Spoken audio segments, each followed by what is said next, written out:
Ladies and gentlemen, welcome to the F1 Evolution channel. After the Singapore GP, which could be branded as one of the most exciting races this season so far, many started talking about Red Bull's sudden drop in form. While many were quick to point out that Singapore is unique and that Red Bull always struggled here, others pointed out that this might have something to do with their Flexi Wing and the new regulations brought by FIA. Christian Horner just came out to clarify this situation.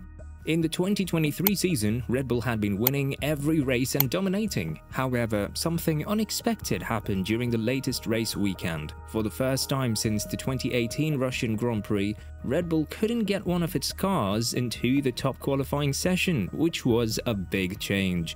Although Red Bull's performance in the race was better, they didn't manage to finish in the top 3 positions on the podium. This surprising change in their performance coincided with 2 new rules from the FIA. The first rule, known as the TD18, was aimed at making sure that teams couldn't use flexible parts on their cars, especially in the wings. Some teams were able to hide movable parts and clever designs that could change the shape of the front of the car. The second rule change, which was not widely discussed, was an updated version of TD39. TD39 was initially introduced at the 2022 Canadian Grand Prix to address the issue of porpoising, which is when a car bounces up and down on the track.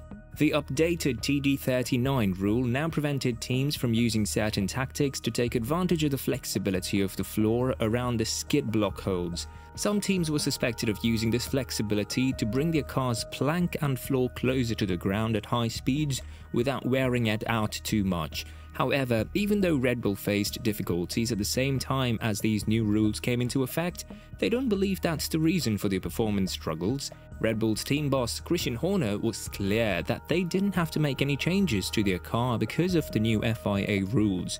When asked to explain what went wrong, Horner mentioned that it's all about the technical aspects of engineering and there are no easy solutions in this sport. He pointed out that they couldn't blame the new rule because it didn't require them to change any part of their car. When asked if Red Bull had to change the way any of its car parts worked, Horner said, "No, not at all." He believes that Red Bull's difficulties in qualifying weren't connected to any new rules, but rather had to do with the car's setup. According to Horner, they made a big mistake with their setup right from the start during the Friday practice. He explained that they knew the competition would be closer at this track, but they were surprised by how far off they were on Friday. Horner mentioned that they didn't have the car operating as it should, especially for a quick lap. When the car isn't set up correctly, the tires feel terrible and everything just doesn't work smoothly. Horner suggested that the problem could be traced back to their pre-weekend simulations. They may have used the wrong information, and this year it was even more complicated because the track had been resurfaced, changing the bumps and grid levels. Red Bull faced more challenges in getting ready for the race when they introduced a new floor update. They were certain if this update might be causing their problems, so they decided to remove it for the qualifying session.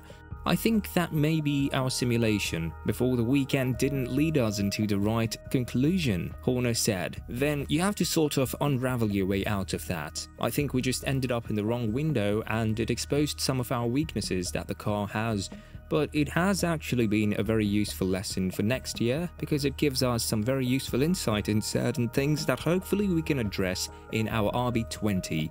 Horner mentioned that their pre-race simulations didn't give them the right information, leading to confusion. They ended up with the wrong setup for the car, revealing some of its weaknesses. However, this experience was valuable because it provided insights that they can use to improve their car for next year's RB20. One of the key strengths of the RB19 car has been its ability to have a consistent aerodynamic platform at different speeds, making it perform well in various types of corners. Their effective ride control allows the car to stay closer to the ground at high speeds, generating more downforce. This suggests that the car has a softer suspension when it's not moving, which has several advantages.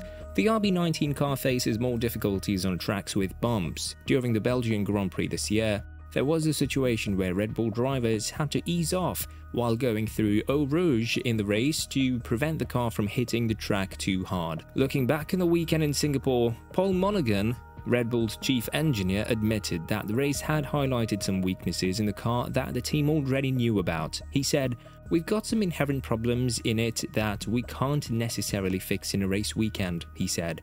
We've made some mistakes and it all culminated in us going out in Q2. He added, "It's nothing fundamental, but some errors were made on the way, and there were some problems we can correct in our next year. On we go."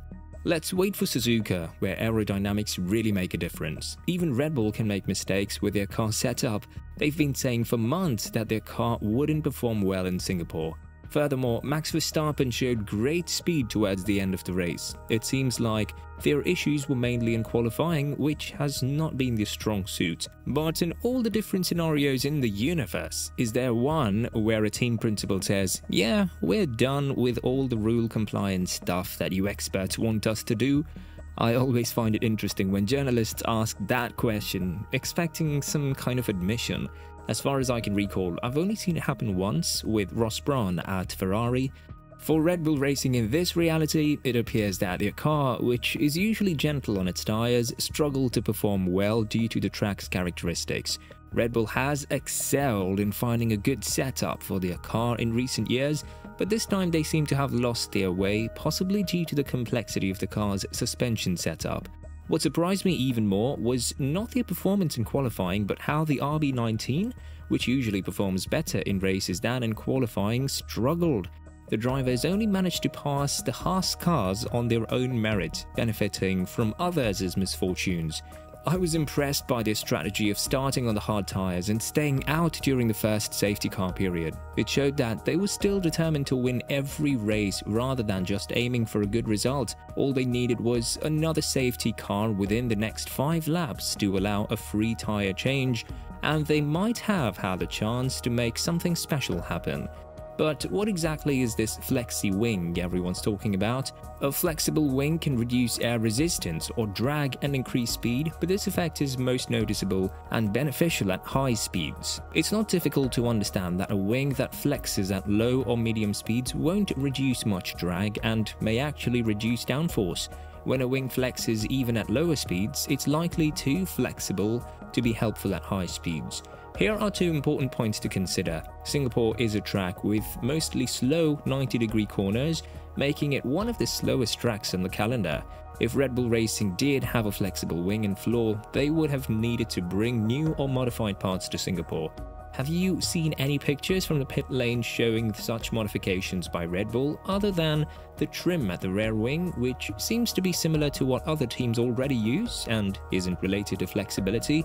Red Bull's chief engineer has already mentioned that they know what the problem is, but they can't fix it this year. My guess is that it's related to the car's grip in low-speed corners, which is causing an unstable balance. Low-speed corners have been a weak point for Red Bull throughout the season, and Singapore highlights this weakness. When you combine this with poor setup choices, it becomes a challenging situation. But let's see how the race in Suzuka turns out before we can make any more comments on this.